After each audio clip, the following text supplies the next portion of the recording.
चलो एक लंबे ब्रेक के बाद 8-9 दिन की छुट्टियों के बाद आज हम लोग वापस से पढ़ना शुरू करते हैं। बड़ा इंटरेस्टिंग और इम्पॉर्टेंट टॉपिक हमने पढ़ना स्टार्ट किया हुआ था, पॉलिटिकल साइंस। और तुम लोगों ने पेपर ना भी दिए हो तब भी पुलिस का, हरियाणा पुलिस का भी एग्जाम हुआ और कई एग्जाम और भी हुए हेर फेर में।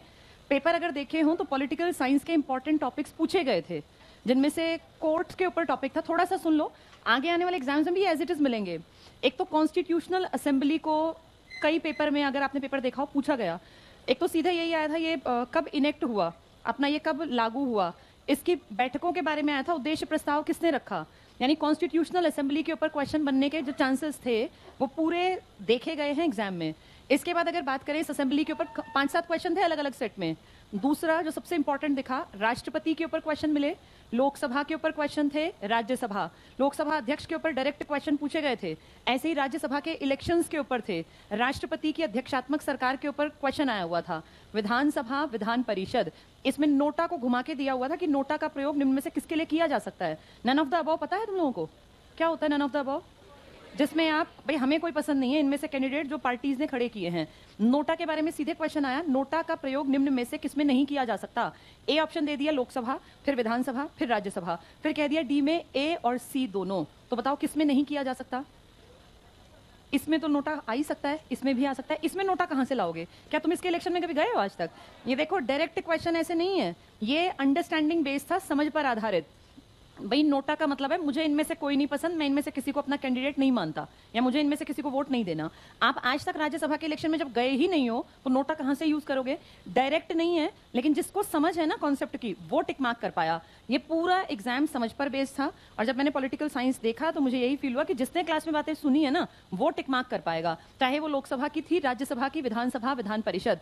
राष्ट्रपति के ऊपर क्वेश्चन थे घुमा फिरा के, और वो उसी के बस की थे करने जिसने की कॉन्सेप्ट को समझा है। जब मैं पढ़ाती हूँ ना, बीच में जो बातें करते रहते हैं, इनको निकलवाना पड़ता है क्लास से, ये बातों पे जो ध्यान नहीं देते, ये कॉन्सेप्ट रट के कभी नहीं आते, इनको समझना पड़ता है। या मैं अगर पेपर आपने देखे हो तो जब कॉन्सेप्ट आएगा ऊपर वाले बैच में तो सारे पेपर सॉल्व कराएंगे, क्योंकि वो बैच होता है पुराना, वो हर चीज को समझ सकते हैं। आपके में भी सिलेबस पूरा नहीं हुआ, लेकिन क्योंकि ये मैं पढ़ा रही हूँ, इससे जुड़े टॉपिक्स बता रही हूँ, जिसने पेपर देखे हैं या दिए हैं उनको ये बात पता होनी चाहिए। इस तरह से बहुत सारे क्वेश्चंस आए थे, जैसे कोर्ट्स के ऊपर थे। अगर पेपर देखा हो, सुप्रीम कोर्ट के ऊपर और हाई कोर्ट के ऊपर क्वेश्चंस थे। ये तो शायद नहीं पढ़ाया, पढ़ा दिया मैंने कोर्ट वाला टॉपिक। शायद मुझे लग रहा है मैंने कोर्ट नहीं पढ़ा है, मैं राष्ट्रपति पढ़ा चुकी हूँ, लोकसभा, राज्यसभा, ये चल रहे थे ना। तो एक चीज तो ये मान के चलो कि जो समझ के आगे बढ़ेगा उसका पेपर पास होगा, रटने वालों का पेपर पास होना बंद हो गया। एक बहुत खास बात, एनसीईआरटी में से ऐसे के ऐसे क्वेश्चन पूछ रखे थे, ऐसे के ऐसे। एनसीईआरटी हमारे देश में सबसे ज्यादा ऑथेंटिक किताबें छापता है, और इसके अंदर अगर कोई बात लिखी है, कोई इन्फॉर्मेशन, तो ये मान के चलो कि वो सही है, चाहे वो गलत हो लेकिन वो सही मानी जाएगी। एनसीईआरटी की 9वीं और 10वीं क्लास के एज इट इज लाइंस उठा के पूछ रखी थी, ऐसे की ऐसी। अब मैं जैसे ट्यूशन पढ़ाती हूँ शाम को, 9वीं 10वीं की लाइंस तुम विश्वास नहीं करोगे, ऐसे ब्रैकेट में लिखा है, कोल कोझे। 9वीं क्लास में रशियन रिवॉल्यूशन का टॉपिक है, हिस्ट्री में, वर्ल्ड हिस्ट्री है 9वीं 10वीं में, सेकंड चैप्टर है ये, सोशलिज्म की धारणा और रूसी क्रांति। उसमें एक पेज पे ऐसे ब्रैकेट में एक छोटी सी लाइन में लिखा है कोल कोजे, और ये पेपर में आ गया कोल कोजे निम्न में से क्या है। तो कोल कोजे बेसिकली एक फार्म को बोलते हैं, कलेक्टिव फार्मिंग थी वहां पर। तो जो एनसीईआरटी है ना, इसमें से कम हर सेट में 2 से 4 क्वेश्चन पूछे गए थे डायरेक्ट, वो पूछ रखे थे घुमा फिरा के। ऐसे ही कल परसों मैं अपनी बेटी को एक बार ऐसी किताब देख रही थी, उसको पढ़ा रही थी, तो एक पेज पे चैप्टर खत्म था, और जैसे एक्स्ट्रा क्वेश्चंस नहीं होते, बहुत सारी एक्सप्लेनेशन, वहां एक पिक्चर बनी हुई थी, और उस पिक्चर के नीचे लिखा था स्वीप। ये पेपर में था ऐसे का ऐसा, और उसमें ये सारी बातें थी कि स्वीप है क्या और इसकी जानकारी कहां से लेंगे। कोई .in करके गवर्नमेंट का कोई दे रखा था उन्होंने कि भाई इस पे खोल के पढ़ सकते हैं। इस पिक्चर पर बेस्ड क्वेश्चन आया कि स्वीप निम्न में से क्या है। एचएसएससी ने अभी दिया है एग्जाम में, 3-4 दिन जो एग्जाम चले, तो देखो उस पिक्चर के ऊपर क्वेश्चन था। अब जिसने एनसीईआरटी को ढंग से देखा है वो टिक कर पाएगा, अदरवाइज नहीं। ऐसे ही एक एक्स्ट्रा टाइप के पैराग्राफ में प्रेसिडेंशियल, जहां जो सबसे बड़ा आदमी है जिसको बोलते हैं प्रेसिडेंट अपने यहाँ, लेकिन उसको हम नहीं बनाते, कहीं कहीं पर यही अध्यक्ष होता है, पीएम की जरूरत नहीं पड़ती, जैसे अमेरिका में। इसके ऊपर क्वेश्चन आया हुआ था कि अध्यक्षात्मक सरकार में प्रेसिडेंट का इलेक्शन कौन करता है। तो ऑप्शंस थे कॉलेजियम व्यवस्था, अपने यहाँ है ना कॉलेजियम, तुम्हें बताया था, लोकसभा प्लस राज्यसभा प्लस विधानसभा, याद है तुम्हें ये। इनके कौन नहीं आते? नॉमिनेटेड। फिर कौन आते हैं? इलेक्टेड। देखो मैंने क्रॉस करके समझाया था कि विधान परिषद को, ये विधानसभा है, विधान परिषद को बिल्कुल काट देना, इन तीनों में से किसको हटा देना? नॉमिनेटेड को। तो हाँ ये पेपर में आया हुआ था। अब जो बातों को सुन गया वो पास होगा। रटने वाले क्वेश्चंस अब धीरे धीरे खत्म होते चले गए, क्योंकि रटने वाले क्वेश्चंस जो है ना कोई भी रट लेता है जिसको समझ नहीं है। अब वो देखते हैं कि आपको समझ कितनी है। मैंने 2 यूट्यूब पे क्लास ली हुई थी, एक यूएनओ की है और एक इंपॉर्टेंट ऑर्गेनाइजेशन की। इसको बेशक घर जाके देख लेना। यूएनओ और इंपॉर्टेंट ऑर्गेनाइजेशन वाली उन 2 क्लासेस में से कम 12-15 क्वेश्चन थे, हर सेट में अलग अलग, किसी में 2 किसी में 3। इस यूएनओ के ऊपर तो बिल्कुल सारे क्वेश्चंस अगर तुमने देखा हो सेट, ये कब इसका यूएनओ डे मनाते हैं, भारत इसका मेंबर कब बना, कौन सी इसकी आधिकारिक भाषाएं हैं, कौन सी भाषाएं यूज होती हैं, ग्रुप बना के दे दिए। इसकी भाषाएं कुल कितनी भाषाएं हैं यूएनओ में? 5। कौन कौन सी? उन्होंने 5 देके और देखो कैसे घुमाया, ऐसे ग्रुप बना दिए। तुम सोचो कोई बच्चा जिसको की ट्रिक नहीं आती थी, जिसने पढ़ा नहीं था, ये मैंने बिल्कुल प्रॉपर तरीके से यूएनओ बहुत बढ़िया शॉर्ट ट्रिक्स में बता रखा है, यूट्यूब पे पढ़ाया था। क्लास में भी पढ़ाती हूँ पर अभी आपके बैच में उतना टाइम नहीं हुआ। ये 5-5 पढ़ने वाला तो पागल हो जाएगा, वहाँ 5-5 भाषा थोड़ी पढ़ी जाती हैं। इसका एक ट्रिक होता है ACEF, 6 है बल्कि, EFRS 5 नहीं, 5 तो इसके वो हैं जिनके पास वीटो है, वो भी क्वेश्चन था। ये देखो ये ट्रिक था। अब जो इस ट्रिक को जान के गया था उसकी तो सीधी नजर दौड़ी कि कहाँ है अरबी, चीनी, अंग्रेजी, फ्रेंच, रशियन, स्पेनिश। इसमें सीधे काट ये था, जैसे ग्रीक लिखा था 2-3 में, सीधे कट जाती, ग्रीक भाषा है ही नहीं। ACEFRS। अब घर जाके देखना, यूएनओ के टॉपिक में सारे क्वेश्चंस पूछे गए, इनके फ्लैग के ऊपर, इनकी भाषाओं के ऊपर, ये कब इसका भारत मेंबर बना, कब यूएनओ डे मनाते हैं, इसकी ऑर्गेनाइजेशंस के ऊपर क्वेश्चंस आए। यूनेस्को इसकी एजेंसी है ना, यूनेस्को, ऐसे ही इसके यूनिसेफ है। WHO के ऊपर ढेरों क्वेश्चन थे। WHO इसी की तो ऑर्गेनाइजेशन है, कब बनी सन पूछ लिया। तो इसको पढ़ लोगे ना अगर एक क्लास को भी, यूएनओ वाली को, तो उससे तुम देखना कितने सारे इस पेपर में 3 दिन में क्वेश्चंस आए। ऐसे इंपॉर्टेंट ऑर्गेनाइजेशन की बात करूं तो WTO है, या इसी तरह से सार्क है, वर्ल्ड ट्रेड, कई क्वेश्चन देखे होंगे ना इसके ऊपर, गैट क्या था, कब बना था, कब WTO में कन्वर्ट हुआ। तो ये सारी चीजें इसलिए बता रही हूँ कि टीचर की बातों को सुनते और समझते चलना चाहिए। जिसने सिर्फ ये 2 क्लास भी देख ली थी ना, उसको एक सेट में 3-4 नंबर का फायदा हुआ होगा। अब जो नहीं पढ़ेंगे, नहीं सुनेंगे, नहीं समझेंगे, उनका कोई कुछ नहीं कर सकता। ये 6 भाषाएं ट्रिक जिसको पता था तुरंत टिक मार्क कर देगा। ऐसे ही वीटो के ऊपर क्वेश्चन आया, गुच्छे बना के दे दिए और पूछ लिया किसके पास वीटो नहीं है। तो वैसे थोड़ी याद रख सकते हैं किसके पास नहीं है, जिसके पास है वो याद कर लें। 5 के पास है ये, और ये 5 भी मैंने ट्रिक में बता रखी है। ABCRF, ये है America, Britain, China, Russia, France. इन 5 के पास वीटो पावर है, बाकी देश में किसी के पास नहीं है। खासकर 3 को तो खास देते हैं वो, JGI, जापान, जर्मनी, इटली, क्योंकि इसमें बच्चा कंफ्यूजन में रहता है कि हो ना हो ये भी ताकतवर देश है, वीटो होगी। इनके पास वीटो नहीं है। तो जिसने सिर्फ वो क्लास भी सुनी थी ना, वो ये क्वेश्चन आसानी से टिक मार्क कर पाया। और जो बातें करते रहेंगे, टीचर की बात नहीं सुनेंगे, उनका कुछ नहीं होना।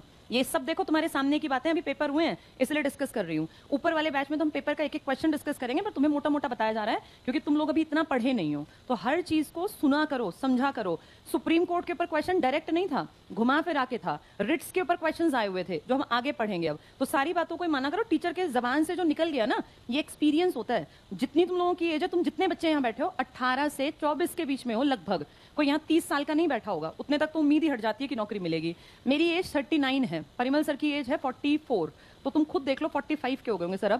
अब तुम खुद देखो इस स्टेज में जितनी तुम्हारी लाइफ है उससे दुगना हमारा एक्सपीरियंस हो गया इस फील्ड में। मैं भी कितने साल से पढ़ा रही हूँ, सर भी। तो जो हम बोलते हैं ना उसको सुन लिया करो, वो कहीं ना कहीं काम आएगा। दिक्कत ये है आधे लोग सिर्फ किताब के पीछे बैठे रहते हैं, समझते नहीं है, वो भी पास नहीं होंगे। किताब को समझना पड़ेगा, वहां डायरेक्ट क्वेश्चन नहीं आते, वो टेस्ट करते हैं कि आपको अंडरस्टैंडिंग है कॉन्सेप्ट की नहीं है। इसलिए बहुत ध्यान दिया करो पढ़ने पर। आज बुक्स लेकर आए हो? अच्छा मुझे बताओ, जितना मुझे याद है तो हम राष्ट्रपति शायद पढ़ रहे थे, पता नहीं पूरा हो गया था, मुझे नहीं याद। आपातकाल जितना मुझे याद है मैंने कराया था तुम्हें, है ना? आपातकाल 352 चल रहा था, हो गया था। 56 भी पूरा हो गया। अच्छा, इसका मतलब हम राष्ट्रपति की इमरजेंसी की पावर्स पढ़ रहे थे। चलो उस तक पहुंचने से पहले थोड़ा रिवीजन करते हैं ताकि चीजों को कनेक्ट कर पाए। बताओ भारत में कौन से नंबर का राष्ट्रपति है? अभी कौन से नंबर का है? हाँ, अभी 14th नंबर के राष्ट्रपति हैं। कितने राष्ट्रपति तुम्हारे कार्यकाल के बीच में ही एक्सपायर हो गए थे? कौन थे वो 2? जाकिर हुसैन और फखरुद्दीन अली अहमद। तुम्हारे देश का राष्ट्रपति कैसे बनाया जाता है? जनता बनाती है या कोई इसका कोलेजियम है? कोलेजियम मतलब एक ग्रुप होता है, जैसे आप कहते हैं निर्वाचक मंडल। अब पेपर में आया था ये निर्वाचक मंडल। निर्वाचक मंडल में तुम्हारे देश में कौन कौन इंक्लूड है? पहले ये बताओ, ये प्रत्यक्ष है या अप्रत्यक्ष है? जिसमें तुम और मैं नहीं जाते वो क्या कहलाता है? अप्रत्यक्ष। भाई तुमने और मैंने तो आज तक राष्ट्रपति बनाया नहीं, लेकिन अमेरिका की जनता अपना राष्ट्रपति खुद बनाती है, जो पेपर में आया था। वहां की जनता ना, अब नवंबर जब भी उनके 4 साल पूरे होंगे, अब तो खैर अभी नया ही है ये, अमेरिका का राष्ट्रपति 4 साल के लिए बनता है। यहाँ की जनता खुद इलेक्शन में हिस्सा लेती है और वोट डालती है। यहाँ कोई प्राइम मिनिस्टर नहीं होता, यहाँ राष्ट्रपति है और उपराष्ट्रपति है। ये दोनों इसको बोलते हैं अध्यक्षात्मक तरह की सरकार। ये दोनों रिस्पॉन्सिबल हैं। अमेरिका का राष्ट्रपति रिस्पॉन्सिबल है कोई भी गड़बड़ होने पर, आपका पीएम रिस्पॉन्सिबल है। यहाँ के राष्ट्रपति को क्योंकि जनता चुनती है तो अमेरिका में कहलाता है डायरेक्ट इलेक्शन करती है जनता। किस आदमी का? राष्ट्रपति का। कितने साल के लिए आता है ये?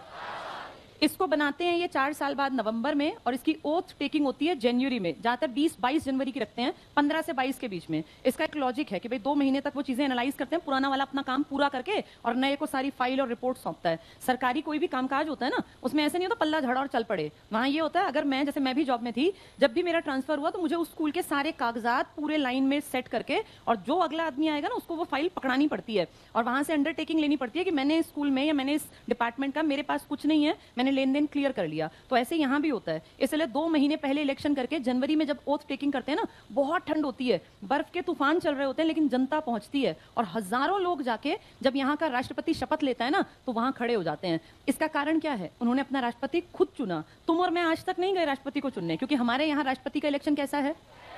इसको कौन बनाता है? कौन होता है इसके निर्वाचक मंडल में?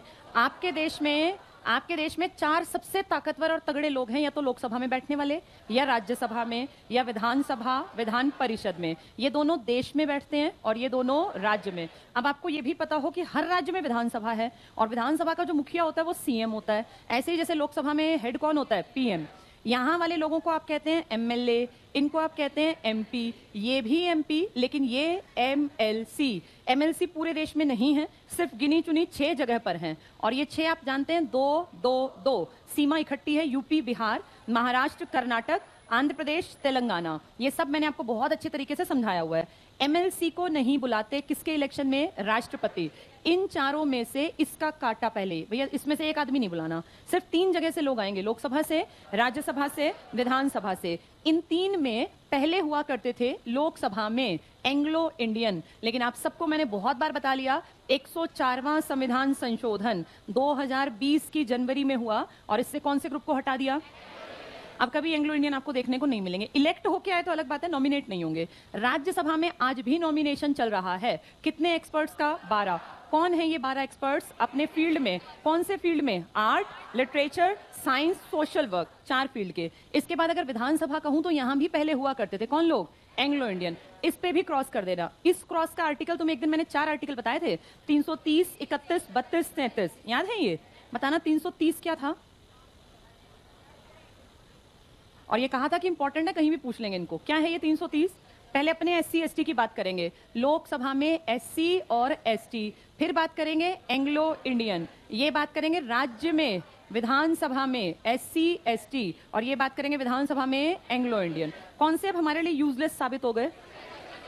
देखो एससी एसटी हम में से ही हैं, हम ही लोगों में से हैं। हम पहले अपनों की बात करेंगे, ये तो विदेशी है ना, इनके नाम के आगे एंग्लो लग गया, यानी इनके बाप दादा विदेशी थे, उनके शादी ब्याह इंडिया में हुए, उनकी अगली पीढ़ी को हमने कह दिया ये हैं तो भारतीय, लेकिन क्योंकि आपकी सोसाइटी पितृसत्तात्मक है तो पिता का नाम आपको आगे दिखाई दिया, माँ इंडियन है लेकिन आदमी जो है विदेशी है। आपने अब इस ग्रुप पे क्रॉस इसलिए कर दिया क्योंकि आपको आजाद हुए बहुत लंबा टाइम बीत गया। अगर 47 में किसी आदमी औरत की शादी इन ग्रुप से हुई, आज आप 2021 में बैठे हैं, इतने सालों में वे आदमी तो मर चुके होंगे, वे तो नहीं जिंदा बैठे जिनकी शादी 47 में हुई थी। तो कह रहे हैं अब उनकी अगली पीढ़ी को ये सुख क्यों मिले कि भाई वो लोग भी 2 बिना इलेक्शन के आके बैठ जाएं। अब ये एक तरह से इंडियन हो गए, इलेक्शन में खड़े हो, जीतने का दम हो तो जीतो, और नहीं तो फिर हम तुम्हें नहीं बनाएंगे। पहले बस इसलिए बना देते थे इलेक्शन के बिना क्योंकि आपके बाप दादा अंग्रेज थे और आपकी माँ जो थी इंडियन, तो आपको एक तरह से ये फायदा मिला हुआ था। अब क्रॉस कर दिया, पहले अपनों को रिजर्वेशन देंगे, अपने हैं एससी एसटी, ये हम ही लोग हैं, हमारे ही ग्रुप में बैठे हैं, लेकिन एंग्लो इंडियन तो हमारे नहीं थे ना, इनका कुछ मूल तो विदेशी था, इसलिए बाद के आर्टिकल्स इनसे जुड़े हैं। दोनों को खत्म कर दिया। कौन से अमेंडमेंट से?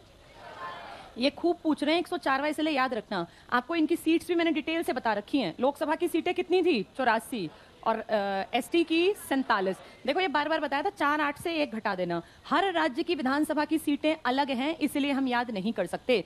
मैंने आपको एक टेबल याद कराया था, 80, 31, याद है, दोनों 11। इस टेबल में से भी कई क्वेश्चन देखे गए, राज्यसभा की कईयों में सीट पूछी गई, तो इसलिए हर चीज को ध्यान से समझते चला करो।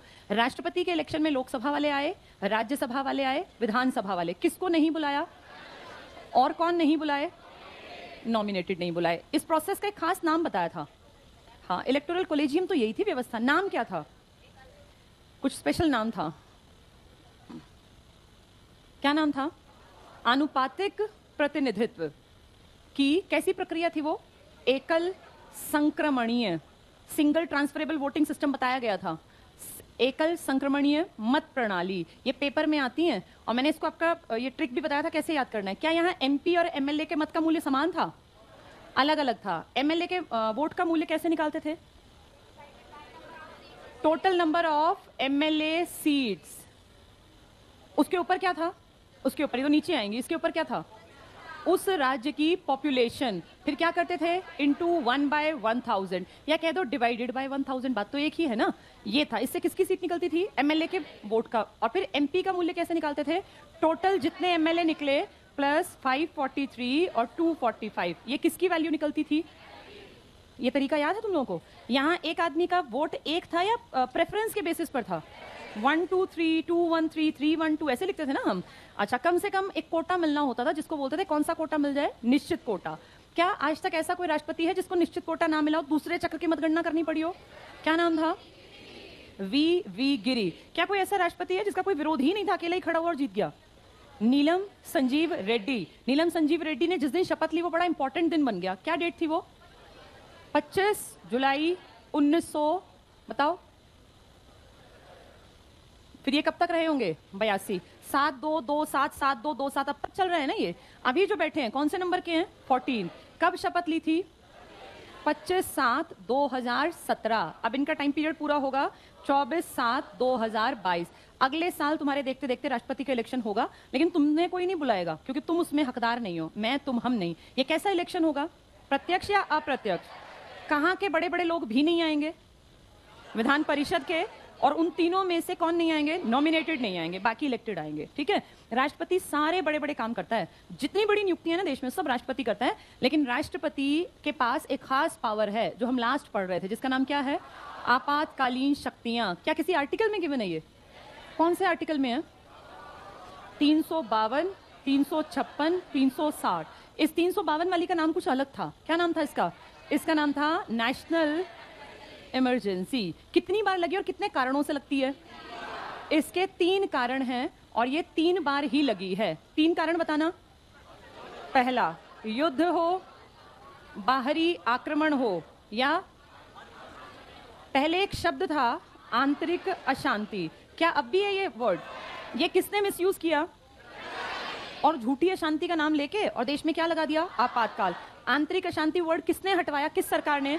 मोरारजी देसाई। जो कैसी थी? पहली गैर कांग्रेसी सरकार। कौन से सन में हटाई है? कौन सा अमेंडमेंट था? 44वां संविधान संशोधन था 78 में। कौन सा वर्ड हटा दिया? आंतरिक अशांति। अब इसकी जगह क्या लिख दिया? सशस्त्र विद्रोह। आज तक कितनी बार सशस्त्र विद्रोह हुआ तुम्हारे देश में? एक बार भी नहीं हुआ। अगर कभी हुआ, ये सब कंडीशन बहुत खराब होती है और आपने ऐसी देखी हैं। आप और मैं लकी हैं कि हमने लाइव नहीं देखी, लेकिन भारत के लोगों ने देखी। आर्टिकल 352 3 बार यूज हुआ है। पहली बार 1962, किसने अटैक कर दिया था? चीन ने। इंडो साइनो वॉर, 2 एरियाज थे, नेफा बताया था और कश्मीर का हिस्सा। सेकेंड टाइम ऐसा कब हुआ? 1971। और थर्ड टाइम ऐसा 1975। ये कब तक चला था? और ये इतना लंबा कब तक चल सकता है ये 352? अनंत काल, अनिश्चित काल। कितने कितने महीने में परमिशन लेनी पड़ती है? जब पहली बार इसको लगाते हैं कि भाई आज पहली बार हमने आपातकाल लगा दिया, देश पे दिक्कत आ गई, तो कितने महीने के अंदर? 1 महीना चलेगा। 1 महीने के अंदर किससे परमिशन? अगर लोकसभा राज्यसभा ना कर दें तो क्या ये चलेगा? नहीं। ये हाँ करेंगी 1 महीने के अंदर, तो कितने महीने तक चलेगा? फिर पूछ के फिर।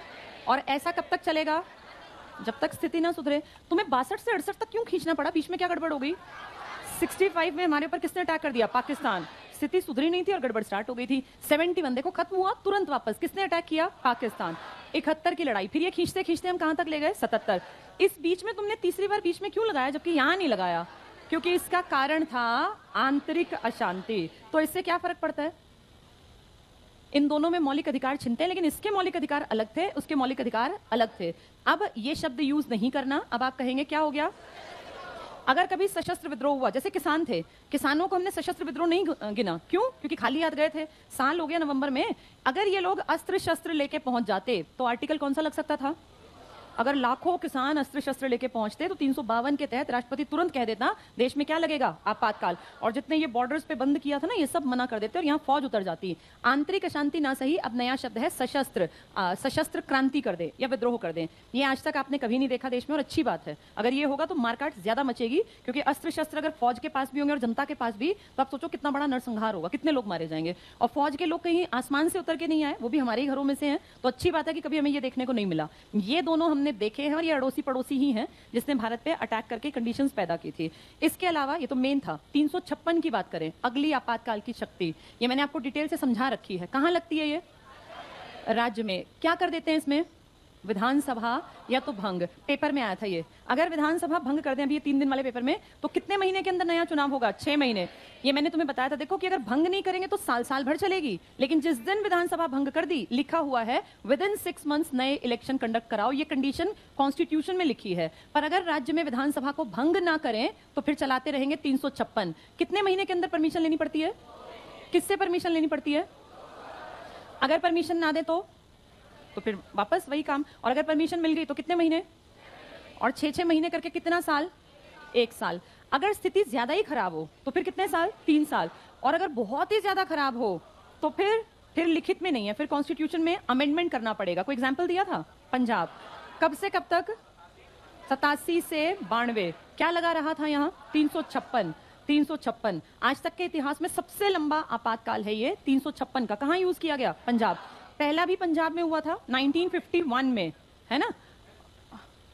56 में, 56 तक तो बहुत जगह लग गया था। 51 में तुरंत से फिर ये खिंचते खिंचते याद करो, राष्ट्रपति की एक पावर बताई थी। एक राष्ट्रपति ने कहा था मैं साइन नहीं करूंगा इनके बजट पे। कौन था वो राष्ट्रपति? राजेंद्र प्रसाद। क्यों मना किया था? हाँ, ये 51 से चलते चलते 54-53 के आसपास स्थिति जाके सुधरी थी, तब जाके इनके बजट पे साइन नहीं किए थे राष्ट्रपति ने। पहला है ये। सबसे ज्यादा बार कहां लगा था 356? नहीं, सबसे ज्यादा बार यूपी में। कितनी बार लगा? 10 बार। नॉर्थ ईस्ट में भी लगा है 10 बार, 9 बार, लंबी लाइन है। सबसे छोटा कहां लगा था? कर्नाटक। सिर्फ कितने दिन का था ये? हाँ, जम्मू कश्मीर का भी मैंने एग्जाम्पल दिया था। जम्मू कश्मीर में 6 साल लगा था, 1990 से 96। फिर आप पंजाब को क्यों कहते हैं सबसे बड़ा? क्योंकि पहले ये आपका स्पेशल स्टेट था। कौन से आर्टिकल के तहत? 370। लेकिन अब ये खत्म है, पेपर में 371A आ गया। 370 बहुत आता था, अब तो 370 है ही नहीं। 371 ना बाकी जो राज्य है ना कुछ खास, उनको स्पेशल स्टेट का दर्जा देता है। पेपर में आया था ये अभी हाल ही में। 371A नागालैंड को स्पेशल राइट्स देता है, वहां के गवर्नर को। तो पेपर में 371A पूछ लिया था। ये पूछ सकते हैं आगे आगे, A किससे है, B किससे है, C किससे, पढ़ लेंगे इनको भी। अभी सिर्फ इतनी बात कर रहे हैं 356 की। तीसरा कौन सा था? 360। 360 का नाम क्या था? फाइनेंशियल इमरजेंसी, वित्तीय आपातकाल। कितनी बार लगा आज तक? बहुत अच्छी बात है, आज तक एक बार भी इसका मुंह हमने नहीं देखा, और इतनी खराब व्यवस्था भी देखी पिछले साल, लेकिन 360 नहीं लगा। 352 3 बार लगा। 356 130 से भी ज्यादा बार, ये शायद बताया भी था। सिर्फ 2 स्टेट हैं जहां 356 नहीं लगा, एक तेलंगाना में और एक छत्तीसगढ़ में। बाकी Haryana, Punjab, UP, Rajasthan, north east में हर जगह 356 लग चुका। सबसे ज्यादा पूछे तो यूपी, और सबसे छोटा कहें तो कर्नाटक, सबसे लंबा कहें तो पंजाब। पहला भी पंजाब। तब पंजाब का नाम तुम्हें बताया था मैंने, क्या था? PEPSU, Patiala and eastern Punjab states union. तो सबसे ज्यादा बार 356 का यूज किया, 125 से भी ज्यादा बार। और 360 आज तक आपने यूज नहीं किया। ठीक है, बुक्स लाए हो सभी लोग? ठीक है, उठाओ जरा किताब और देखो, आपातकाल को पूरा कर लेते हैं। किस पेज पे थे हम? 116 60। अच्छा, ठीक है।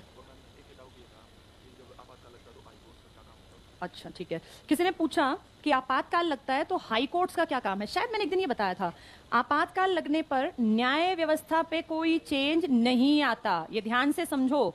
आपके देश में 3 सिस्टम समझाए थे मैंने, पेपर में ये सब पूछी गई हैं बातें। पहला सिस्टम क्या था जिससे पूरा देश रन हो रहा है आपका? क्या नाम था इसका? पालिकाएं बताई थी कोई। पहली पालिका कौन सी थी? विधान पालिका, जिसको इंग्लिश में क्या कहते हैं आप? लेजिस्लेचर। विधान पालिका। अब जिसको समझ में नहीं आएगा फंस जाएगा बाद में। लेजिस्लेचर। दूसरी वाली का नाम क्या था? कार्यपालिका। ये क्या कहलाती थी? काम करने वाले, याद है तुम्हें ये? एग्जीक्यूटिव। और तीसरी क्या थी? न्यायपालिका। न्यायपालिका, इसको क्या कहते हैं? जुडिशरी। अब देखो पेपर में ये भी क्वेश्चन थे, ये भी थे और ये भी थे। किसी ने पूछा कि जब राज्य में आर्टिकल 356 लगेगा, मैंने बताया विधानसभा भंग, विधानसभा कार्यपालिका का पार्ट है, विधानपालिका का पार्ट है सरकार, ये भंग हो गई अगर, तो इससे न्यायपालिका पे क्या असर आएगा? आप सबको ये पता है न्यायपालिका पैरेलल चलती है, वो ये नहीं है कि इसके ऊपर डिपेंड है, बिल्कुल स्वतंत्र है तुम्हारी न्यायपालिका, इसको कोई फर्क नहीं पड़ता तुम्हारे देश में क्या हो रहा है, ये देखती है बस भाई मेरा काम ठीक चले, देश गलत करेगा तो मैं टाइम पे बता जरूर दूंगी, ये इसकी जिम्मेदारी है।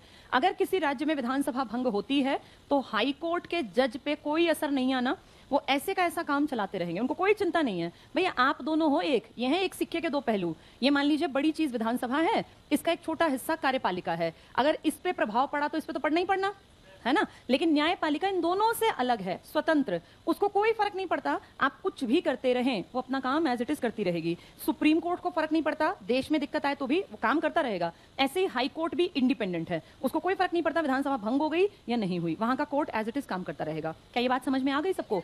जम्मू कश्मीर में भी तो हाई कोर्ट है, 370 अगर ले लिया वापस या कह दिया कि नहीं है स्पेशल स्टेट, क्या फर्क पड़ा? जो मामले थे आज भी ऐसे कैसे चल रहे हैं, उसको कोई फर्क नहीं पड़ा, वो स्पेशल स्टेट है या वो यूटी बन गया, उसने कहा मुझे कोई दिक्कत नहीं। यानी इनके काम पे कोई असर नहीं आता, किस चीज का? आपातकाल का भी चलता रहेगा काम। ये समझना है, पॉइंट रटना नहीं है। ये दोनों कैसे एक जैसे ही हैं, एक सिक्के के दो पहलू कैसे हैं ये? इसका मतलब क्या होता है विधानपालिका का? विधानपालिका क्या काम करती है तुम्हारे लिए? विधान, देखो अपने आप से समझो, रटोगे तो तुम बिल्कुल फंस जाओगे। तुम सबके घर अलग अलग है, सब हर परिवार से अलग से आते हैं। क्या हर परिवार के कुछ अपने बेसिक रूल्स होते हैं, है ना? कुछ परिवारों में क्या है, अलग तरह की बातें। भाई बेटा अगर मान लीजिए एक दिन अपने दोस्तों के साथ चला गया तो कोई दिक्कत नहीं है, लेकिन कई परिवार होते हैं स्ट्रिक्ट कि भाई दिन में तू अपना पढ़ ले घूम फिर, लेकिन रात में वापस आएगा। ऐसे नियम अलग अलग है ना सबके, लड़कों के लिए अलग, लड़कियों के लिए अलग, सबके रूल्स अलग हैं। हर किसी फैमिली के अपने रूल्स हैं। जैसा आपके दोस्त के घर में होता है, हो सकता है आपके घर वाले उसको अलाउ ना करें, सबके अपने नियम हैं। आपके देश में रूल्स बनाती है जो सबसे बड़ी संस्था है जिसको आप कहते हैं पार्लियामेंट, ये नियम बनाती है और ये नियम सबको मानने पड़ते हैं। पार्लियामेंट आपके रूल मेकर, सबसे बड़ी ऑर्गेनाइजेशन, जिसमें क्या क्या आता है? Plus president of India. क्या इसके साइन होने जरूरी हैं?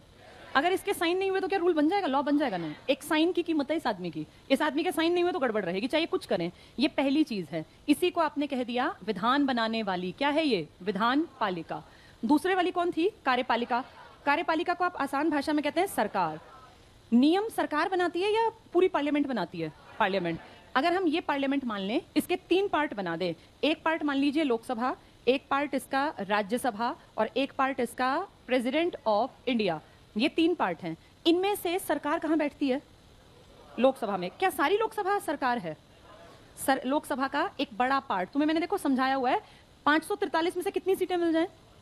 272 प्लस 272 प्लस। अगर ये सीट मिल गई, कितनी सीट कम से कम चाहिए? तो मैं 273 लिख दूं, 72 प्लस का मतलब, फिर चाहे कितनी ज्यादा हो। ये एक पार्ट है, इसको आप लोकसभा तो कहेंगे, लेकिन ये सरकार नहीं है। पूरी लोकसभा थी, इसका ये पार्ट क्या कहलाएगा? दूसरा पार्ट क्या बन सकता है? हाँ, विपक्ष बनने के लिए कितनी सीटें चाहिए? मैंने एक दिन बताया था 52 नहीं बोलना, क्या बोलना है? 1/10। किसका 1/10? क्या कितना निकलेगा? 54.3। इतने तो आदमी नहीं हो सकते, यानी कितने आदमी होने चाहिए? 55। 52 सीट किसको पहले मिली थी? कांग्रेस को, है ना? तो वो विपक्षी नहीं बन पाए। अब आप ध्यान से देखो, ये सब मिलके रूल बनाते हैं, सरकार भी, विपक्ष भी, राज्यसभा भी, प्रेसिडेंट भी। जो रूल बनाते हैं, लॉ एंड ऑर्डर बनाते हैं, उसको आप कहते हैं ये हमारी विधानपालिका। इस विधान को, इस विधि को एग्जीक्यूट कराती है, जो उसे आप कहते हैं ये हमारी सरकार है। सरकार एक छोटा सा पार्ट है इस पूरे सर्कल का, लेकिन है तो इसी में से। ये दोनों एक ही थाली के चट्टे बट्टे हैं, कांग्रेस हो चाहे बीजेपी, आप मैं लड़े मरे, लेकिन वास्तव में उन दोनों की प्लानिंग्स ऑलमोस्ट सेम ही होती हैं। अब देखो, ये दोनों एक इसलिए हैं क्योंकि इसमें से, बड़े में से ये निकला है सरकार वाला हिस्सा, लेकिन इनसे बिल्कुल अलग कौन सा हिस्सा था जिसको आप कहते हैं ये हमारी जुडिशरी है। जुडिशरी का इससे कोई लेन देन नहीं है, बिल्कुल अलग है। पर बहुत दुख की बात है कि तुम्हारे सिस्टम में आज की डेट में यहां से रिटायर हो के 62 में हाई कोर्ट से और 65 में सुप्रीम कोर्ट, लोगों ने यहां का रास्ता पकड़ना स्टार्ट कर दिया। और अगर यहां का रास्ता पकड़ना स्टार्ट कर दिया तो ये मान लो कि इंसान है, मन में लालच भी आना शुरू हो जाएगा। और जब वो पावर में होंगे तो हो सकता है सरकार उनके ऊपर दबाव बना के केसेस को अपने फेवर में करवा ले कि आप तो रिटायर होने वाले हैं भाई साहब, 4 महीने बाद आपको जाना है, फलां केस में ऐसे कर दो, आपका एंट्री का रास्ता खोल देंगे हम। कहां के लिए? राज्यसभा में तुम और मैं तो नहीं भेज सकते। वहां भेजने वाले कौन लोग थे? कौन भेजता है राज्यसभा में? राज्य। और राज्य में कौन भेजते हैं? एमएलए तो पार्टीज के तो होते हैं, तो यहाँ का रास्ता खोलना गलत है और कायदे से किसी भी न्यायाधीश को बाद में भी राज्यसभा का मेंबर नहीं बनना चाहिए, पर ये कहीं लिखा नहीं है। अब धीरे धीरे मैं देख रही हूँ, मेरे देखते देखते 15 सालों में लगातार स्पीड बढ़ गई है। पहले बहुत कम लोग थे जो राज्यसभा जाते, ना के बराबर, लेकिन अब कई बड़े बड़े ऐसे लोग हैं जो जुडिशरी में बहुत बड़ी हस्ती थे और रिटायरमेंट से 4 महीने पहले कोई केस सॉल्व कर गए और बाद में जाके वो किसके मेंबर बन गए। फिर मन में थोड़ी सी गड़बड़ लगती है कि हो सकता है वो लालच के चक्कर में बेंचेस के जिसके मुखिया बनते हैं उनके सारे सरकार के फेवर में पक्ष में लेके फैसले और यहाँ की अपनी सीट पक्की कर ले। खैर, कायदा ये कहता है कि ये इंडिपेंडेंट है, इस पे कोई असर नहीं आता। तो क्या हाई कोर्ट के काम पे 356 का फर्क पड़ेगा? क्या सुप्रीम कोर्ट के काम पे 352 का फर्क पड़ेगा? नहीं पड़ेगा। ये पेपर में आए हुए सुप्रीम कोर्ट भी, हाई कोर्ट भी, पेपर तुम भी देखते रहना, क्योंकि जो पेपर अब हो रहे हैं ना, आगे उसी से प्रभावित रहेंगी चीजें। रट के पीछे रह जाओगे, समझ के चीज आगे बढ़ोगे। हाई कोर्ट को कोई फर्क नहीं पड़ता 356 कहाँ लगा है, कितने लंबे टाइम के लिए लगा है। अच्छा, 356 कितने काल के लिए लग सकता है? मैक्सिमम 1 साल, लेकिन अगर कंडीशन खराब हो तो 3 साल, और बहुत ही खराब हो तो कॉन्स्टिट्यूशन में अमेंडमेंट करके, जैसा कहां कहां किया गया था, पंजाब में कितने साल का बना दिया था? 5 साल का। चलो पेज 160 पे आ जाओ। हमने लास्ट पढ़ा था, ये टेबल पूरा डिटेल से पढ़ लिया और फिर ये 356 पे पहुंचे थे हम, है ना। 356 का हमने कौन सा पढ़ लिया था? पहला पॉइंट। अच्छा, सेकेंड लास्ट पे आ गए थे। 356 का प्रयोग केंद्र और राज्यों के बीच टकराव का। मुझे बताओ 356 ज्यादातर कहां लगने के चांस हैं? एक चीज देखो, एक सरकार बैठी है देश में और दूसरी सरकार कहाँ है? राज्य। अगर देश में बीजेपी है और राज्य में भी बीजेपी है तो 356 लगने के चांसेस हैं या नहीं है? 100% चांस तब होता है जब यहां अलग पार्टी हो और यहां अलग। तुम्हें 2 मैंने पढ़ के बताए थे। इंदिरा गांधी की जब सरकार गिरी थी पहली बार, या कह लो जब वो पावर में नहीं आई थी, कौन सा सन था? 77। और कब तक था? 80। ये देश में पहली गैर कांग्रेसी सरकार थी। और फिर दोबारा कब आई थी? 1989 से 91। 2 बार ऐसा हुआ, नहीं तो सिर्फ कांग्रेस छाई रही देश पर। 1947 से आपके देश में सरकार तो खैर जाके बनी थी 52 में, पहली लोकसभा। 1952 से आप लगा लो 77 तक सिर्फ और सिर्फ किसका राज रहा? कांग्रेस का। 77 में पहली गैर, जो बात कर रहे हैं ना, वहां जाके फिर बैठे रहना, फिर कह देना हमें पता ही नहीं चला। ये सब चीजें कहीं लिखी नहीं हुई है इस तरह से, ये समझनी होती है। किताब तो मोटी मोटी चीज बताती है, इसके पीछे बहुत सारी बातें होती हैं जो समझनी पड़ती हैं। इसलिए कॉम्पिटेटिव पेपर आसान नहीं होते। यहाँ आप अपनी मर्जी से कुछ भी लिख के नहीं आ सकते। ये तो जिसको आ गया वो टिक कर पाएगा, वरना फिर आधे बैठे रहेंगे। और आपकी क्लास में भी अगर ये बार बार बोलना पड़ता है, तुम देखो, तुम नौकरियों के लिए आए हो, यहाँ जो टाइम पास कर रहे हैं वो यहीं रह जाएंगे। 1977 में पहली बार गैर कांग्रेसी सरकार आई, 2 पीएम बने तुम्हारे, एक मोरारजी देसाई, एक चौधरी चरण सिंह। फिर वापस कांग्रेस चली 89 तक, इंदिरा और राजीव। यहां जाके राजीव गांधी हटे और वीपी सिंह, जो आपको मैंने बेसिक बैच में बताया होगा, वीपी सिंह हाय हाय के नारे, मंडल आयोग की रिपोर्ट लागू, 27% बैकवर्ड क्लास का आरक्षण। और फिर एक आदमी आया था 1 साल के लिए, क्या नाम था उसका? चंद्रशेखर। ये 2 ब्रेक हैं कांग्रेस के, अदरवाइज कांग्रेस छाई रही तुम्हारे देश में। फिर एक ब्रेक बाद में आएगा 1998 से 99 का और 1999 से 2004 का। ये किसकी सरकार थी फिर? हाँ, अटल बिहारी वाजपेयी जी आपके पीएम थे। ये एक ब्रेक था। यहां जाके आपको बीजेपी दिखाई दी, यहां बीजेपी नहीं थी। बीजेपी तो आई ही 80 के बाद है अस्तित्व में। इस टाइम पर आप बस कहते थे कि भाई ये लोग कौन है, कौन सी पार्टी के हैं, और ये लोग भी किस पार्टी के थे? जनता पार्टी। तो आप देखो बीजेपी का अस्तित्व तो आपको यहां दिखेगा। और बीजेपी पता क्या थी? कोएलिशन गवर्नमेंट थी उस टाइम पर, गठबंधन की सरकार। गठबंधन की सरकार के टाइम पर मैंने आपको कहानियां सुनाई होंगी, कैसे आपके अटल बिहारी वाजपेयी जी ने परमाणु परीक्षण करवाए थे। कहां पर? पोखरण में। अब फेमस हुए थे वो, और उसके बाद उन्होंने एक बस में बैठ के यात्रा की थी पाकिस्तान की। लेकिन उसी दौरान पे क्या हुआ था? कारगिल में घुसपैठ, जिसके बाद फिर लड़ाई में हम जीते और वो सरकार बना के बैठे। तो कब तक चली इनकी सरकार? 2004। फिर 4 से 14 सबको पता है कांग्रेस थी, 14 से अब 24 में बीजेपी। ये पहली बार है जब बीजेपी अकेली देश पर छाई है 10 साल। इससे पहले ये 6.5 साल का जो स्ट्रेच था ना, ये कोएलिशन की सरकार थी। यहां जनता पार्टी थी, यहां जनता पार्टी थी। क्या ये बात समझ में आ गई सबको? इस दौरान 356 क्यों बता रही हूं? क्योंकि 356 कभी यूज नहीं होगा अगर देश और राज्य में सरकार एक पार्टी की है। इसका सबसे बढ़िया एग्जाम्पल है, जब ये वाली सरकार थी ना, तब इसने जहां जहां कांग्रेस सरकार थी, जिस जिस राज्य में 9 राज्य पकड़े और कहा यहां लगा दो आर्टिकल 356, क्योंकि वहां पे किसकी सरकार थी? कांग्रेस की। जैसे ही कांग्रेस लीड में आई 80 के बाद, कांग्रेस ने भी उल्टा इनको धोया और इसने भी 9 स्टेट चुने जिनमें किसकी पार्टी की सरकार थी? तब बीजेपी नहीं था, जनता पार्टी। और फिर जनता पार्टी की जगह पर इसने लगवा दिया आपातकाल। तो आप देखो ये कितना मिसयूज करते हैं इसका। अभी भी ऐसा हुआ, इसी साल फरवरी में तुम्हारे देश में एक इलाका है जिसको आप कहते हो पौंडीचेरी, पुदुचेरी। क्या है वो? राज्य है या यूनियन टेरिटरी है? लेकिन वहां क्या खास बनता है? सीएम। दो यूटी आपकी अलग हैं, एक दिल्ली और एक पौंडीचेरी। इनमें किसकी सीटें मिलेंगी? एमएलए। यानी इनमें क्या कराया जाता है? चुनाव। चंडीगढ़ में आज तक एमएलए सीएम का चुनाव नहीं हुआ, ना अंडमान निकोबार में, ना लक्षद्वीप में, ना दादर नागर हवेली, दमन दीव में। सिर्फ ये दो हैं जहां की जनता अपने एमएलए बनाती है और एमएलए का लीडर क्या बन जाता है? सीएम। पुदुचेरी में इसी साल की घटना बता रही हूं, फरवरी 2021 में यहां कांग्रेस की सरकार थी, यहां विधानसभा भंग कर दी गई और उसके बाद अब इलेक्शन हुए थे जिसमें कांग्रेस की हार हुई और बीजेपी की जीत हुई। यहां पे उस टाइम पर जब ये हुआ था ना फरवरी में, उस दौर में तेलंगाना जो आपका पड़ता है ना, एक ये बड़ा सा आंध्र प्रदेश था, इससे काट के क्या बना? तेलंगाना। तेलंगाना का जो गवर्नर थी ना, एक औरत थी राज्यपाल, उसी को कह दिया आप ही संभाल लीजिए कुछ टाइम के लिए पौंडीचेरी को, आप ही देख लीजिए। तो पौंडीचेरी में जो राज्यपाल था वो वही बना दी गई थी महिला, जो किस स्टेट को संभाल रही थी? तेलंगाना को। और यहाँ की किसकी पार्टी की सरकार थी? यहाँ कांग्रेस की। ये इस साल का एग्जाम्पल दे रही हूँ, ऐसा हमेशा होता आया, हमेशा। अभी देखो एक क्वेश्चन आया पेपर में, वही 2-3 दिन वाले, उसमें क्वेश्चन था राजीव गांधी के ऊपर कोई प्रोग्राम लॉन्च हुआ। देखो कॉमन सेंस कैसे यूज करनी होती है। अभी हाल की बात है 2021 में एक प्रोजेक्ट लॉन्च किया राजीव गांधी के नाम पे। अपना दिमाग यूज करके बताओ ये किस स्टेट में लॉन्च किया होगा जहां पे किसकी सरकार होगी? उसमें ऑप्शंस देखते ही पहचानने थे। कांग्रेस की सरकार आज देश में कितने राज्यों में है? किस किस में है? राजस्थान, पंजाब और छत्तीसगढ़ में भी कांग्रेस ही है। पंजाब में, अच्छा इसका प्रोजेक्ट का नाम सुनो तो इसको बोलते हैं कॉमन सेंस। जैसे एक आम आदमी जो होता है ना, उसकी कॉमन सेंस अगर विकसित है तो वो क्वेश्चन ना आते हुए भी टिक कर देगा। कई गधों ने इसमें टिक कर दिया वहां जिन स्टेट्स में सरकार ही बीजेपी की है। भैया बीजेपी पागल है क्या? दिमाग थोड़ी चला राजीव गांधी के नाम पे प्रोजेक्ट चलाएगी। पहला क्वेश्चन देखते ही दिमाग दौड़ाना था राजीव गांधी के नाम का। ये क्वेश्चन लिखा था राजीव गांधी श्रमिक मजदूर योजना, उत्थान योजना। तो अपना दिमाग दौड़ाना था कि राजीव का को लॉन्च कहाँ किया गया। तो लॉन्च अभी की गई है क्योंकि पूछने लॉन्च कहाँ किया गया। इस साल में अगर कोई राजीव गांधी के नाम से प्रोजेक्ट चलाएगा तो वो सिर्फ 3 स्टेट में चलेगा जहां किस किस की सरकार है? कांग्रेस की। पूरे देश में कांग्रेस सिर्फ 3 राज्यों में है, या तो राजस्थान में है या पंजाब में है।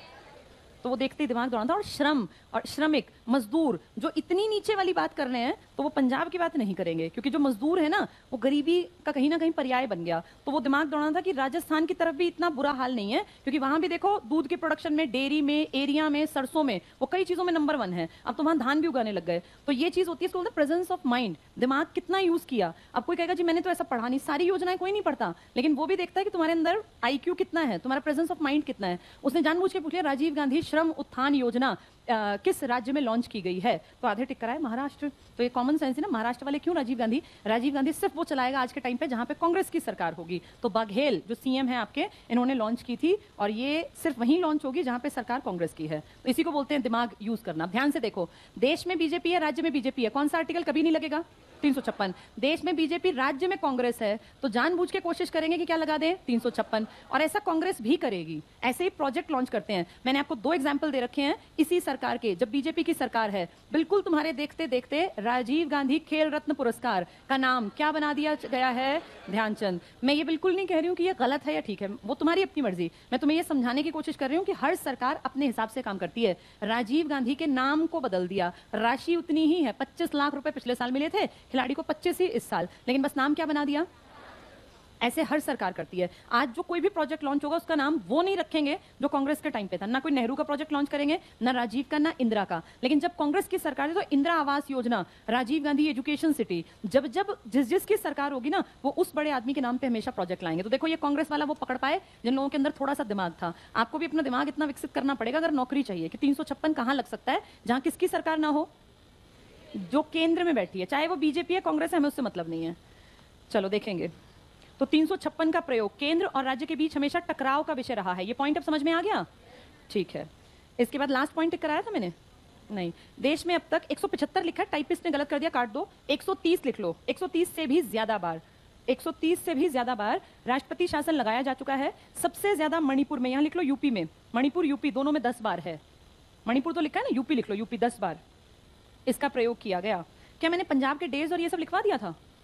देखना एक बार, चेक करना, नहीं लिखवाया? ठीक है। यहां यहीं लिख लो, इसी पेज पर कहीं भी ऊपर या नीचे जहां जगह मिले लिखो। पंजाब में 3500 से अधिक दिन, पंजाब में 3500 से अधिक दिन राष्ट्रपति शासन चला था। 3500 से अधिक दिन राष्ट्रपति शासन लगा। बताओ क्या सन था पंजाब वाले का? 1987 से 92। मिलिटेंसी, आतंकवाद, बहुत बुरा हाल था यहाँ। 1987 से 92। यहीं लिख लो। जम्मू कश्मीर में, नेक्स्ट पॉइंट, जम्मू कश्मीर में 2000 से अधिक दिन तक लगातार, जम्मू कश्मीर में 2000 से अधिक दिन तक लगातार। फिर जम्मू कश्मीर को हम क्यों नहीं काउंट करते थे? क्योंकि जम्मू कश्मीर पहले विशेष, उसके अपने आर्टिकल, अपने हिसाब, अपना संविधान। अब खैर हमारा यूटी है वो। यहीं लिखो 84 बार कांग्रेस के समय में राष्ट्रपति शासन लगा। 84 बार, 84 टाइम्स। तो अगर 125 बार लगाया तो 84 बार तो अकेली कांग्रेस, क्योंकि उन्हीं का राज था। 84 बार राष्ट्रपति शासन कांग्रेस के समय में लगा।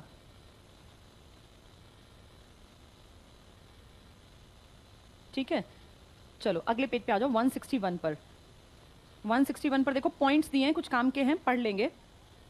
बॉम्बई मामला हुआ था 1994 में, सिर्फ पढ़ लो। सुप्रीम कोर्ट ने अनुच्छेद 356 के तहत क्या निर्णय दिए थे, पहला पढ़ो। राष्ट्रपति शासन लागू की राष्ट्रपति की घोषणा न्यायिक समीक्षा योग्य है, अंडरलाइन करो। क्या राष्ट्रपति शासन को चैलेंज किया जा सकता है? बोर्ड पे देखो, यही तो पढ़ा तुमने, चैलेंज किया जा सकता है। अब सोचो इसको ऐसे, केंद्र में बीजेपी है, तो ये कॉमन सेंस की बात है कि जितने राज्यपाल होंगे वो किस पार्टी के होंगे? बीजेपी के ही होंगे मैक्सिमम। कांग्रेस वाले को राज्यपाल कौन बनाएगा? देखो, कांग्रेस की सरकार होगी किसी राज्य में, एक एग्जांपल लेते हैं हम, राजस्थान। अगर यहाँ पे कांग्रेस की सरकार है तो भी आप देखना यहाँ का जो राज्यपाल है ना, वो कौन सा होगा? बीजेपी का। क्योंकि राज्यपाल की नियुक्ति कौन करता है? राष्ट्रपति। करवाता कौन है? पीएम। जब जब सरकारें बदलती है ना, अब जैसे 2024 आएगा, 2024 में मान लो किसी स्टेट का राज्यपाल इसी साल बने, एक एग्जांपल लेते हैं, किसी अपने स्टेट में 2021 में राज्यपाल बना, गवर्नर बना, कितना टाइम पीरियड होता है इसका? 5 साल का। ये कब तक चलने वाला है? 2026 तक।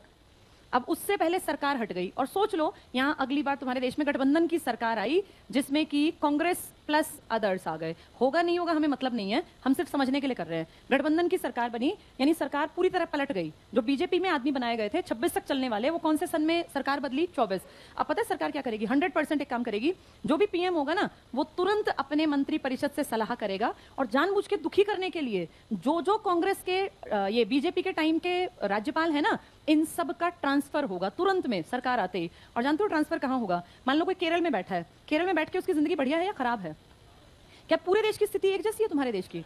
अब तुम हरियाणा में जो बैठे हैं, लकी माने जो लोग अच्छी जगह बैठे हैं कहीं, मान लीजिए तुम में से किसी एक को छत्तीसगढ़ के किसी ऐसे इलाके में, मान लीजिए बस्तर में जाना पड़ जाए। बस्तर में जानते हो तुम, ढंग के स्कूल नहीं, कॉलेज नहीं, सड़क नहीं, कुछ नहीं मिलेगा। ऐसे बहुत सारे इलाके हैं। तो अगर आपको किसी पिछड़े इलाके में जाना पड़ गया, अब तुम अभी बहुत छोटे चीज को समझने की कोशिश करो, लेकिन अब लाइफ आपके सिर्फ अपने घर से नहीं चलती, आपकी लाइफ पे इस चीज का भी असर पड़ता है कि आपके आसपास के लोग कैसे हैं, आपके आसपास सुविधाएं कितनी हैं। अगर किसी को एकदम से मान लीजिए कोई सीढ़ियों में से गिर गया, चोट लग गई, टांग टूट गई, हड्डी टूट गई, उसके आसपास 100 किलोमीटर से पहले कोई अस्पताल नहीं है, तो ये तो बड़ी बला बन गई ना। कैसे ले जाओगे 100 किलोमीटर? किसी की अगर हड्डी टूट गई है, हार्ट अटैक आ गया, या किसी बच्चे का जन्म होने वाला है, बहुत सारी बातें होती हैं घर परिवार में। ऐसे नहीं कि जैसे आप है सदा ऐसे रहेंगे। अपने पेरेंट्स की तरफ देखो, एक एज के बाद उनकी दिक्कतें बढ़ती जाने वाली हैं, और वो दिक्कतें उनकी बढ़ेंगी, लेकिन जिम्मेदारी तो तुम्हारी बढ़ेगी। माँ बाप को एकदम से दिक्कत हो गई, लेके भागना पड़ा। अगर आपके 5 किलोमीटर में अच्छे डॉक्टर्स हैं, आपके 5 किलोमीटर में अच्छे स्कूल्स हैं, अच्छे कॉलेजेस हैं, तो तुम खुद देखो, जब तुम कल को 10 साल बाद तुम्हारी लाइफ होगी, तो तुम्हारे ऊपर 2 पीढ़ियों के भार की जिम्मेदारी होगी। एक तुम्हारी आने वाली पीढ़ी जिनको अच्छे स्कूल चाहिए, और एक तुम्हारे पेरेंट्स जिनको उस टाइम पे डॉक्टर की सलाह लेनी पड़ेगी, चाहे वो कितने ही फिट एंड फाइन हो, लेकिन डॉक्टर के पास ले जाने पड़ते हैं माँ बाप एक उम्र के बाद। तो आप ये देखो, जिसको 5 किलोमीटर में जाना है कोई टेंशन ही नहीं है, लेकिन अगर वहीं किसी आदमी को 100 किलोमीटर ट्रेवल करके जाना है, तो उसकी तो दिक्कत हो गई ना। कैसे बच्चों को भेजे, कैसे उसकी माँ बाप जो है उनका कैसे जिम्मेदारी निभाएगा? तो इसलिए लोग क्या कोशिश करते हैं, कहाँ ना रहना पड़े, अच्छे इलाके में रहें जहां फोन पे तुरंत से सुविधा मिल जाए। तो अब ये जो राज्यपाल हैं, जो बढ़िया इलाकों में बहुत बढ़िया फैसिलिटीज में बैठे हैं, कोई केरल में बैठा, कर्नाटक में, पंजाब में, हरियाणा में, बढ़िया इलाके हैं। अब जैसे ही सरकार बदलेगी, सबसे पहले इनकी लिस्ट बनाएंगे, और उस लिस्ट को उठा के तुरंत से देखें कहाँ कहाँ बढ़िया। अच्छा केरल में बैठा है, उठाओ इसको केरल से सीधे इसको छत्तीसगढ़ पहुंचा दो। अब इसकी लाइफ आसान है या मुश्किल बना दी? ऐसा किया था बीजेपी ने भी, कांग्रेस भी करेगी। सरकार बदलते ही बड़े बड़े अधिकारियों के, ये जो बड़े बड़े बैठे ना एमएलए, और ये सब कहीं ना कहीं थोड़ा दिक्कत में आते हैं, खासकर राज्यपाल। राज्यपाल ना एक एजेंट के रूप में काम करता है। किसके एजेंट के रूप में? सरकार। राज्यपाल कभी भी उस राज्य का नहीं होता जहां का वो राज्यपाल है, सीएम उसी राज्य का बनेगा, लेकिन राज्यपाल हमेशा बाहर का आदमी बनेगा, क्योंकि इसको तो रिपोर्ट बनानी है ना। कितने दिन में रिपोर्ट जाएगी? 15 दिन। ये रिपोर्ट में हमेशा सरकार के नजरिए से सही बात लिखेगा कि भाई मुझे सरकार को ये बात बतानी चाहिए, यहाँ गड़बड़ चल रही है। ये आदमी राज्य के सीएम की बड़ाई नहीं करेगा, वो देखेगा भाई मुझे कौन सी बात बतानी चाहिए, कल को दिक्कत ना आ जाए। इस आदमी को आज यहाँ ये मान लीजिए हरियाणा में बैठा है, कल ये हो सकता है बिहार को संभाल ले, उसके बाद हो सकता है छत्तीसगढ़ चला जाए। उस आदमी का कोई लेना देना नहीं है किसी राज्य से, वो उस राज्य में नहीं जाएगा जहां का वो आदमी है। सीएम को सदा इसी राज्य में रहना है, इसलिए सीएम बहुत बार घपला करने की कोशिश करेगा, बातों को टालने की, मोड़ने की, चेंज करने की। सीएम चाहेगा मेरी नेगेटिव रिपोर्ट ना जाए गृह मंत्री के पास, लेकिन राज्यपाल जानता है कि अगर गड़बड़ है तो मेरी जिम्मेदारी है मैं बता दूं गृह मंत्री को, वरना कल को यहाँ राज्य में गड़बड़ आ जाएगी। तो इस चीज को समझना पड़ेगा कि कैसे कैसे काम चलते हैं। राज्यपाल असली रिपोर्ट बनाता है, और राज्यपाल अगर झूठी रिपोर्ट बना दे तो उसकी रिपोर्ट को कहां चैलेंज किया जा सकता है? सुप्रीम कोर्ट में। और पता है कई बार ऐसा हुआ, गलत यूज किया गया पावर का, सुप्रीम कोर्ट ने फिर कहा था बीच में आके कि तुम लोगों ने 356 को मजाक बना दिया, जिसकी सरकार आती है देखती है अच्छा इस राज्य में मेरी नहीं है तो यहाँ 356 लगवा दूं। ये ठीक है या गलत है? गलत है। 356 का 130 बार यूज करना तो सरकार का फेलियर ही तो है भाई। इतनी बार आपके देश में गड़बड़ हो गई है तो बेहद शर्म की बात। आप कहां सोए रहते हैं? क्योंकि आप वैसे दावा करते हैं कि कितने दिन में रिपोर्ट जा रही है, तो आपको पता नहीं चला कि 356 लगाने की कंडीशन कैसे इतनी ज्यादा बार आ गई। यानी इसको कहां चैलेंज किया जा सकता है? कोर्ट्स में। ये देखो पहला पॉइंट टिक कर लो। राष्ट्रपति शासन लागू की राष्ट्रपति की घोषणा न्यायिक समीक्षा योग्य है, इसको चैलेंज कर सकते हैं, लिख लो इसको, इससे चैलेंज किया जा सकता है, या अनुच्छेद 356 को कोर्ट में चैलेंज किया जा सकता है। इस पॉइंट के अंदर ये बात छिपी हुई है, इसलिए समझनी पड़ेगी। आर्टिकल 356 को कोर्ट में चैलेंज किया जा सकता है। चलो नेक्स्ट पढ़ना। राष्ट्रपति की संतुष्टि तर्कसंगत संसाधनों पर आधारित होनी चाहिए, न्यायालय द्वारा रोक लगाई जा सकती है। अंडरलाइन कर लो, न्यायालय द्वारा रोक लगाई जा सकती है यदि वो अतार्किक या दुर्भावना पर आधारित है। मुझे 2 एग्जाम्पल दो, दुर्भावना पर किस किस सरकार ने किया था 356 का यूज? कांग्रेस ने कहां लगाई? जहां किसकी सरकार थी? जनता पार्टी की। बीजेपी नहीं थी तब, बीजेपी बाद में आई। और जनता पार्टी ने कहां लगाई? जहां कांग्रेस थी। तो दुर्भावना पर उसने कितने राज्य पकड़े? 9। और इसने भी, क्या देश में एक जैसी स्थिति? ये दुर्भावना थी, गलत था। अगला टिक कर लो जल्दी से। यदि न्यायालय राष्ट्रपति की घोषणा को असंवैधानिक और अवैध पाता है तो वो राज्य सरकार को पुनः स्थापित करने, निलंबित या विघटित विधानसभा को पुनः बहाल करने का अधिकार है। अगर गलत 356 है तो क्या कोर्ट दोबारा से विधानसभा को बहाल कर सकता है? बिल्कुल। कह देगा भाई आप काम संभालो, उन्होंने झूठी रिपोर्ट बना दी। नेक्स्ट टिक करना। 356 के अधीन शक्तियां विशिष्ट शक्तियां हैं, इनका प्रयोग विशिष्ट परिस्थितियों में यदा कदा ही करना चाहिए। रोज लगा दें 356 या जरूरत पड़ने पर? क्या नाम है 356 का? राष्ट्रपति शासन। किसकी रिपोर्ट पर लगता है ये?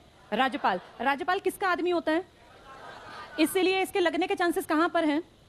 जहां केंद्र से अलग सरकार है। चलो बाकी कल पढ़ेंगे।